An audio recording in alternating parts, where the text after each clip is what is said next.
रात का समय था। शादी वाला घर रोशनी से भरा हुआ था। हर तरफ शोर, हंसी, बैंड की आवाज, पटाखों की गूंज। लेकिन इसी घर के ऊपर वाले कमरे में एक ऐसी खामोशी थी जो कानों को चुभ रही थी। कमरे के बीच में एक दुल्हन बैठी थी। लाल जोड़ा, भारी गहने, हाथों में सूखी हुई मेहंदी। वो पिछले 1 घंटे से वैसे ही बैठी थी, न हिली, न बोली। दरवाजे के बाहर उसकी मां खड़ी थी। बहू, अब चलो, विदाई का समय हो गया है। कमरे के अंदर से धीमी आवाज आई। मेरी विदाई तो बहुत पहले हो चुकी है। मां को लगा शायद बेटी घबराई हुई है। अरे पगली, अभी तो तेरी शादी हुई है। अंदर से आवाज आई, पहले से ज्यादा ठंडी।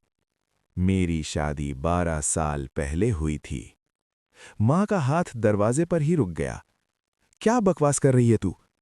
कमरे के अंदर सन्नाटा छा गया। फिर दुल्हन ने धीरे से घूंघट उठाया। मां की चीख निकल गई।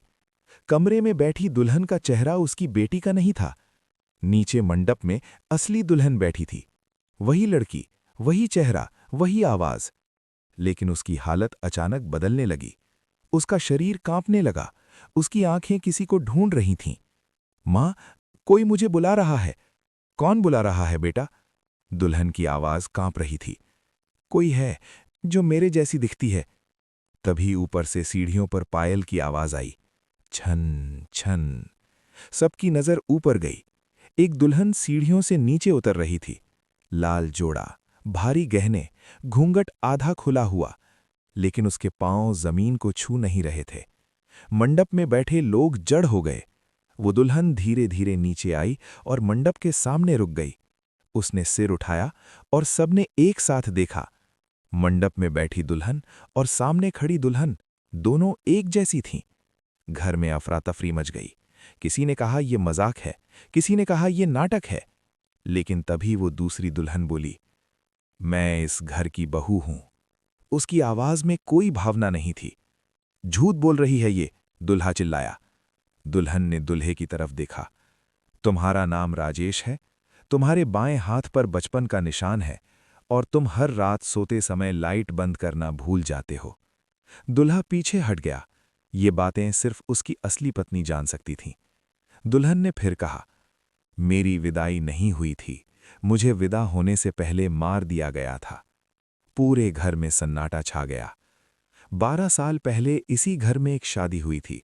दुल्हन का नाम था काव्या। विदाई के दिन उसके मायके वाले देर से पहुंचे थे। ससुराल वालों को जल्दी थी। झगड़ा हुआ, रात हो गई। काव्या को ऊपर वाले कमरे में बैठा दिया गया, लेकिन वो कमरे से कभी बाहर नहीं आई। अगली सुबह कहा गया कि दुल्हन भाग गई। पुलिस आई, केस बंद हो गया। लेकिन सच्चाई ये थी कि काव्या को उसी कमरे में मार दिया गया था और उसकी लाश कभी नहीं मिली। वो दुल्हन आज भी उस घर में थी, हर उस लड़की का इंतजार करती हुई जो उसी घर में दुल्हन बनकर आती। वो दुल्हन सिर्फ नई दुल्हनों को दिखती थी। आईने में उसका अक्स नहीं दिखता था, फोटो में उसका चेहरा धुंधला पड़ जाता था, और अगर उसने किसी दुल्हन का नाम ले लिया तो वो लड़की धीरे धीरे उसकी जगह लेने लगती थी। मंडप में बैठी असली दुल्हन अचानक बेहोश हो गई। वो दूसरी दुल्हन आगे बढ़ी। अब मेरी विदाई होगी। दुल्हे की मां ने कांपती आवाज में पूछा, तू क्या चाहती है? दुल्हन ने उसकी तरफ देखा। जो मेरा था। अचानक ऊपर वाला कमरा अपने आप बंद हो गया। दरवाजा जोर जोर से बजने लगा। उस कमरे से किसी के रोने की आवाज आने लगी। यह आवाज नई दुल्हन की थी। मुझे बाहर निकालो। सब समझ चुके थे, अगर सुबह होने से पहले विदाई नहीं हुई तो असली दुल्हन हमेशा के लिए उस कमरे में बंद हो जाएगी। घर के बड़े बूढ़ों ने पूजा शुरू करवाई, लेकिन वो दुल्हन हंसने लगी। अब बहुत देर हो चुकी है। रात के ठीक 3 बजे उसने नई दुल्हन का नाम लिया और नीचे बैठी लड़की की सांस रुकने लगी। दुल्हा रोता हुआ आगे आया। मुझे माफ कर दो, जो हुआ गलत था। दुल्हन ने पहली बार दर्द भरी आवाज में कहा। माफी बहुत देर से मांगी जाती है। उसने नई दुल्हन का हाथ पकड़ा और अगले ही पल वो लड़की जमीन पर गिर पड़ी। सुबह जब लोग उठे तो घर में सिर्फ एक दुल्हन थी। लाल जोड़े में विदाई की तैयारी हो रही थी।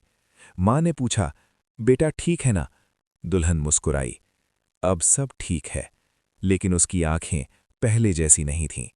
जब विदाई हुई तो उसकी परछाई सड़क पर नहीं थी और ऊपर वाले कमरे की खिड़की से एक लड़की सबको जाते हुए देख रही थी।